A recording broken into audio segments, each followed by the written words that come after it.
Halo teman-teman, bantu channel ini untuk berkembang ya. Klik tombol subscribe dan jangan lupa untuk like and share video ini. Terima kasih dan salam mendengarkan.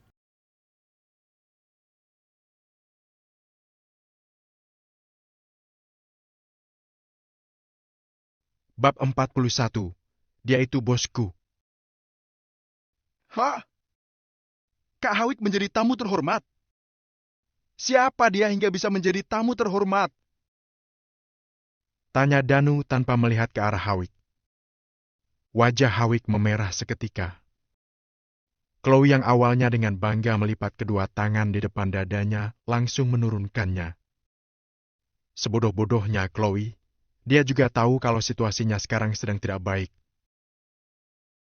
Hawik, bukankah Anda bilang kalau mereka tamu kehormatan? Anton benar-benar tidak mengerti. Yang aku bilang itu Valentino, dia baru tamu kehormatan, mengerti? Kalau Valentino tidak ada, bagaimana mungkin Hawik bisa datang ke tempat ini? Danu adalah orang yang pendiam, tapi kali ini dia harus angkat bicara. Valentino menggelengkan kepalanya pelan karena dia tidak bisa menyembunyikannya lagi. Semuanya terdiam.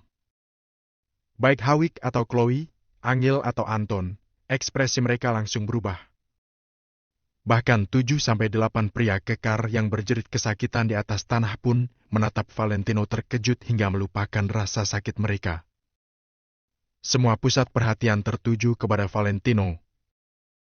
Meski seperti itu, Valentino masih bersikap tidak peduli dan dengan santainya memakan kuacinya.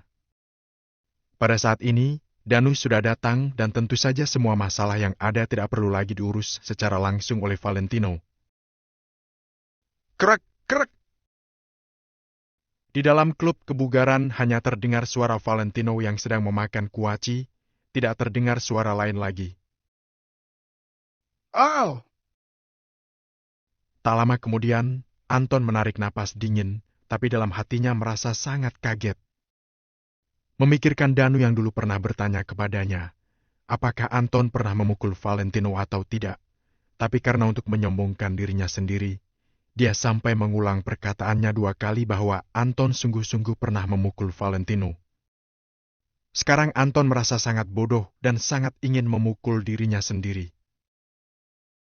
Kamu yakin kamu tidak salah? Dia itu Hawik, orang dari Departemen Pembelian Maple Rain Real Estate. Orang dari Maple Rain Real Estate. Hawik barulah yang merupakan tamu terhormat,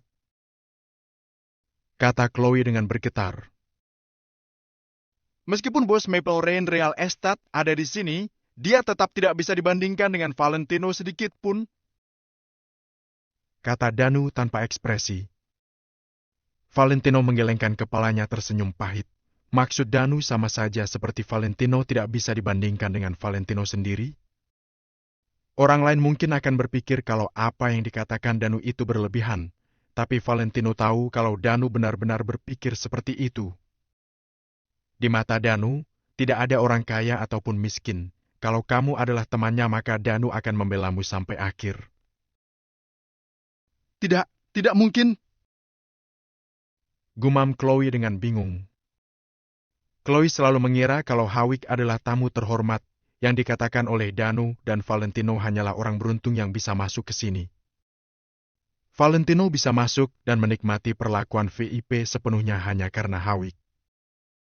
Sekarang Chloe baru mengetahui seberapa bodohnya pemikiran dia. Ternyata Valentino adalah tamu terhormat di klub kebugaran ini. Sedangkan Hawik bisa masuk karena mengandalkan Valentino. Hawik merasa sangat ketakutan hingga tidak bisa berbicara sepatah kata pun.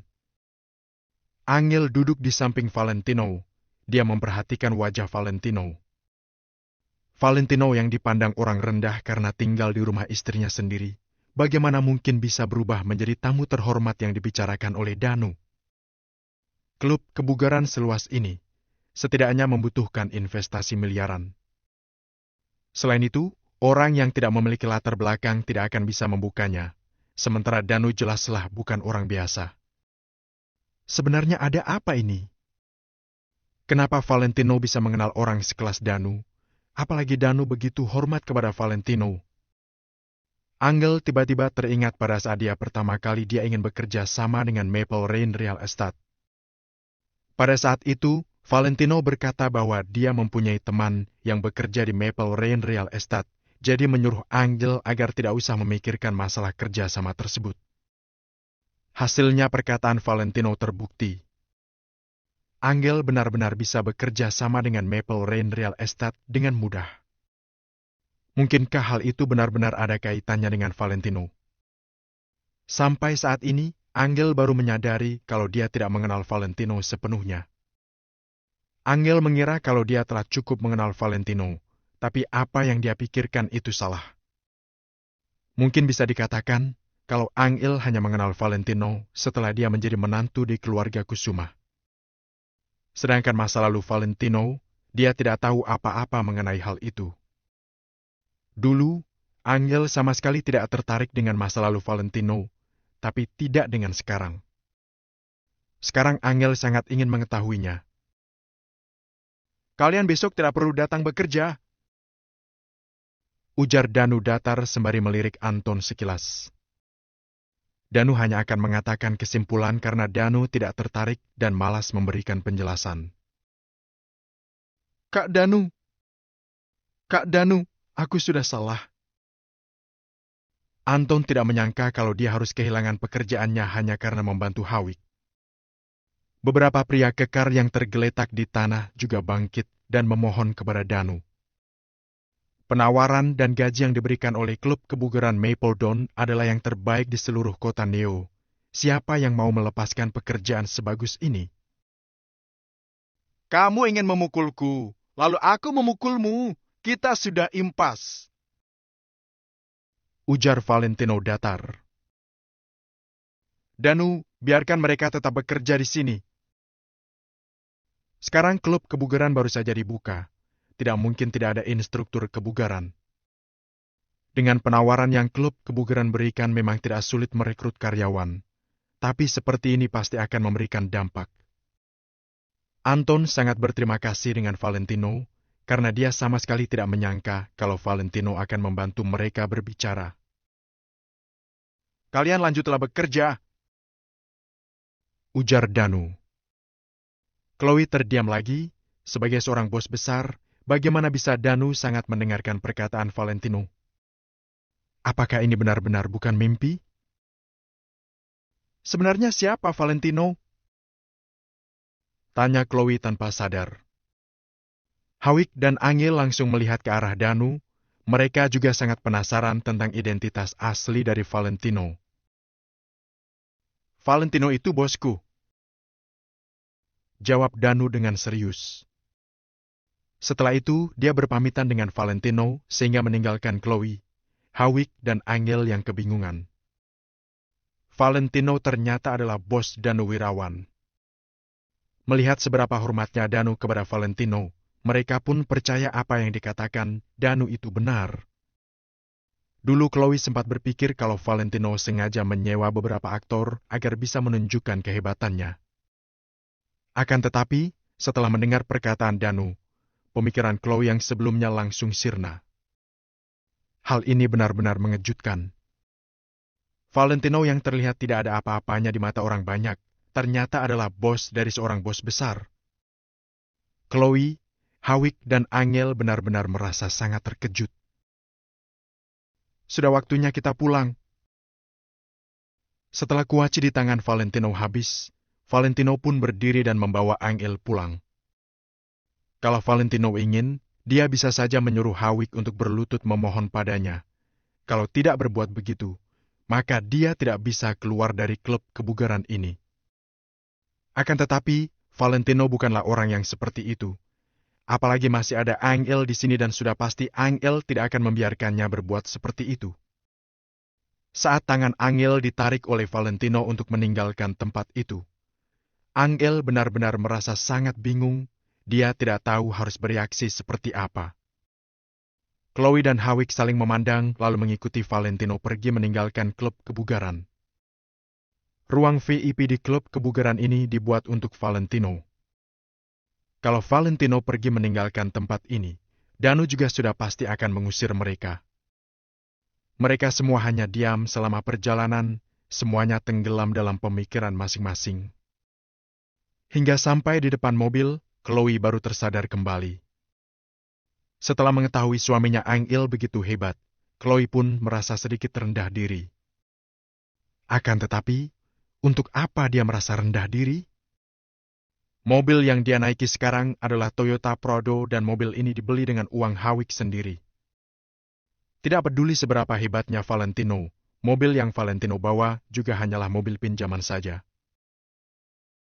Haha, meskipun Valentino memiliki teman yang kaya raya, itu juga tidak menandakan kalau Valentino itu kaya. Aku benar-benar sudah berpikir terlalu jauh.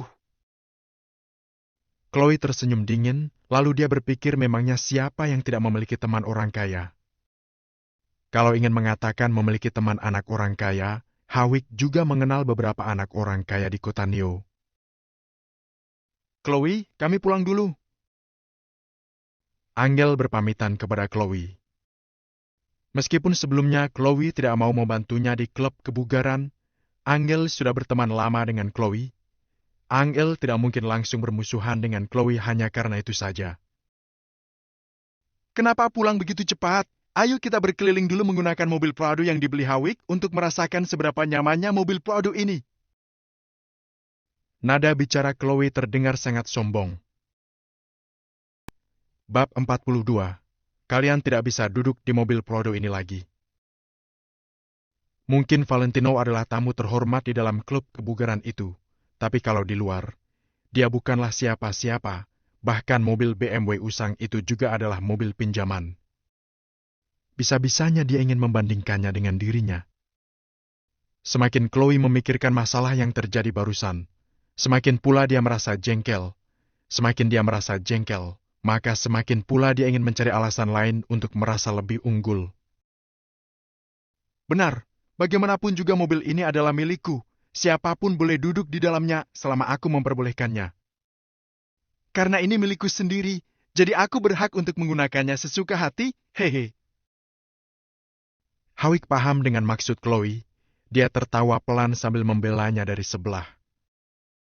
Sekilas Hawick melirik Valentino usai mengatakannya. Maksud ucapannya sudah terpampang jelas. Hanya dengan mobil sendirilah baru bisa menggunakannya dengan sesuka hati, jika mobil pinjaman. Pada akhirnya itu tetap saja mobil pinjaman. Valentino menggeleng-gelengkan kepala dengan pelan, sampai kapan kedua orang itu akan memamerkan kecerdasan mereka yang dangkal. Tidak ada yang salah dengan perkataan itu, semakin banyak kekurangan, maka semakin ingin pamer juga. Hal ini sangat jelas kalau kedua orang itu tidak hanya kekurangan uang, tapi juga kekurangan kecerdasan. Sedangkan mobil Prado milik Hawick, Valentino barusan sudah mendapatkan informasi mobil itu ketika dia sedang makan kuaci di ruang tamu klub kebugaran, sehingga dia merasa lucu di dalam hatinya. Saat ini, Valentino menatap Hawick dan Chloe seperti sedang menatap orang bodoh yang menyombongkan keunggulan mereka saat ini. Sudahlah, pulanglah dengan mobil Prado kalian. Valentino tertawa geli. Dia ingin membawa Angel masuk ke dalam mobil usai melontarkan ucapannya. Dia bahkan tidak memiliki niat untuk membongkar rahasia Hawick. Valentino, kenapa kalimatmu terdengar begitu iri? Chloe merasa tidak senang. Tiba-tiba dia bergerak 2 langkah ke depan. Jangan pikir kamu bisa lupa diri hanya karena kamu punya teman yang kaya. Siapa yang tidak punya teman kaya? Mobil yang dibawa oleh Hawick adalah mobilnya sendiri. Bagaimana dengan kamu? Setelah Chloe berbicara, dia menatap Valentino dengan sinis. Lalu dia bersiap-siap masuk ke dalam mobil dengan lenggak-lenggok.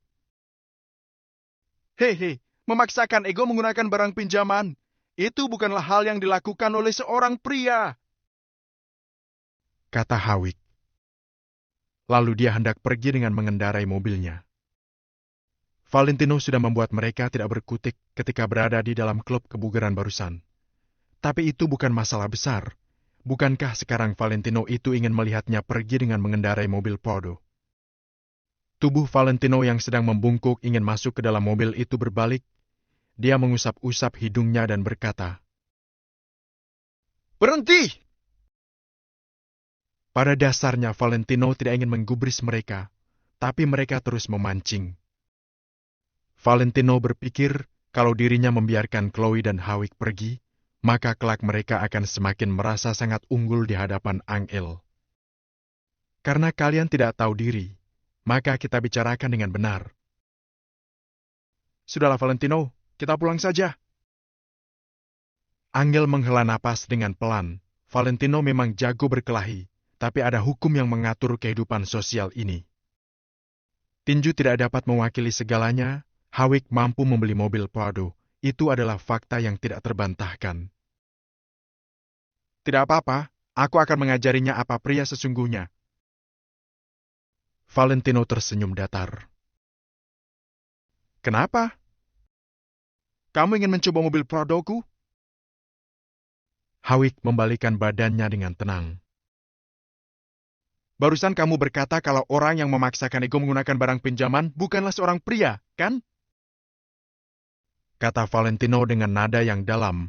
Dia menatap lurus kepada Hawick. Hawick tertegun.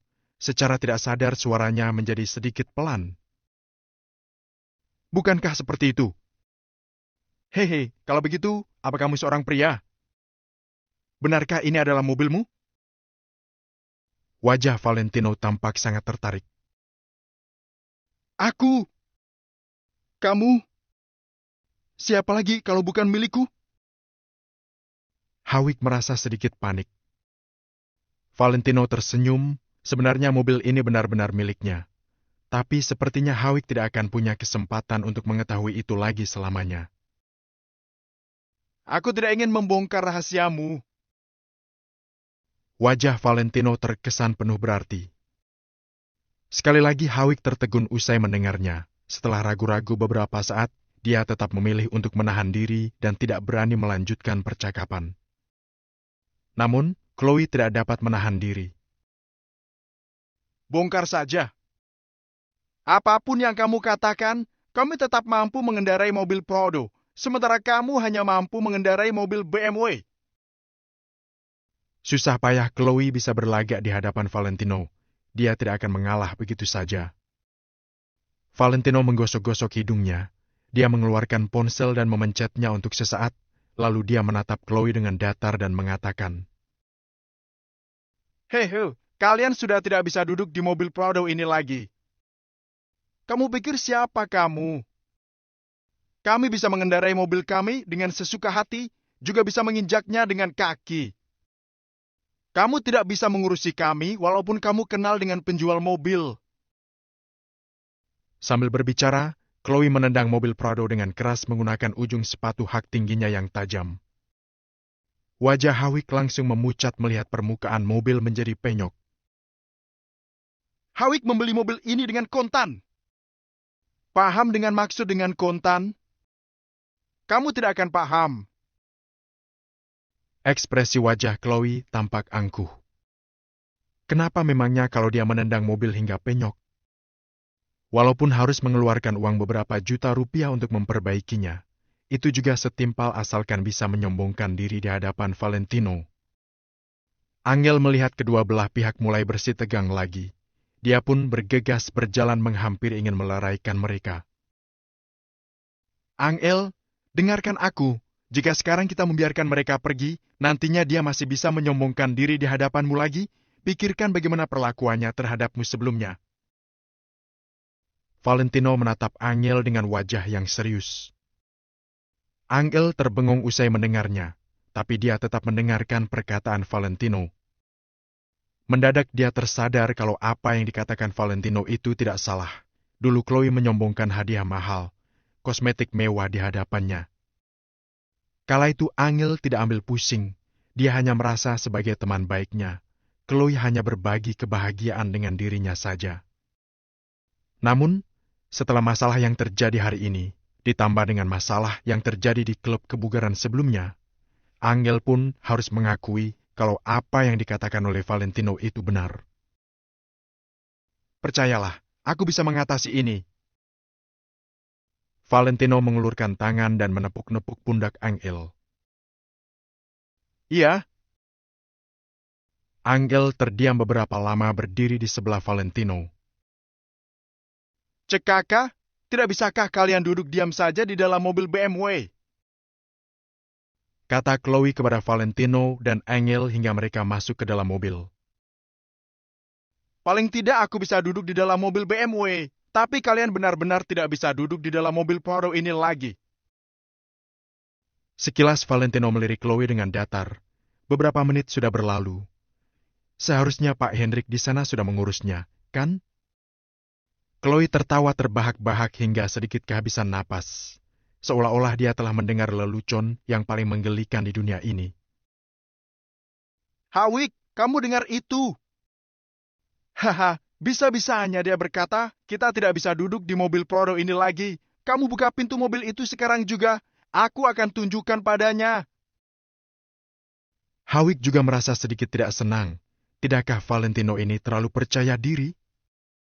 Bagaimanapun juga, kunci mobil ini ada di tangannya. Valentino bisa apa? Baik. Sekarang juga kita duduk agar orang kuno sepertinya bisa melihat. Hawick mengeluarkan kunci mobilnya sambil berbicara. Jarinya sudah menempel pada tombol buka kunci. Tepat pada saat ini, ponsel Hawick pun berdering. Awalnya dia tidak ingin menjawabnya, tapi tubuhnya langsung bergemetaran begitu melihat nama orang yang menelponnya. Dia bergegas mengangkatnya dengan sepasang tangan. Bahkan gerakan ingin membuka kunci mobil pun terhenti. Ekspresi wajahnya terlihat begitu menyanjung dan menjilat. Wah, Kak Kodinata, kenapa Anda menelponku sekarang? Ujar Hawick dengan wajah yang penuh menyanjung. Bagaimana mungkin Hawick tidak menghormatinya? Orang itu adalah kepala departemen pembelian di Maple Rain Real Estate yang merupakan ketuanya sendiri. Namun Hawick adalah orang yang pandai berbicara, sehingga hubungannya dengan pengawas Kodinata tidaklah buruk. Apa yang telah kamu lakukan? Tanya pengawas Kodinata tanpa basa-basi, nada bicaranya dingin dan terdengar sangat tegas. Aku kenapa? Hawick pun bingung.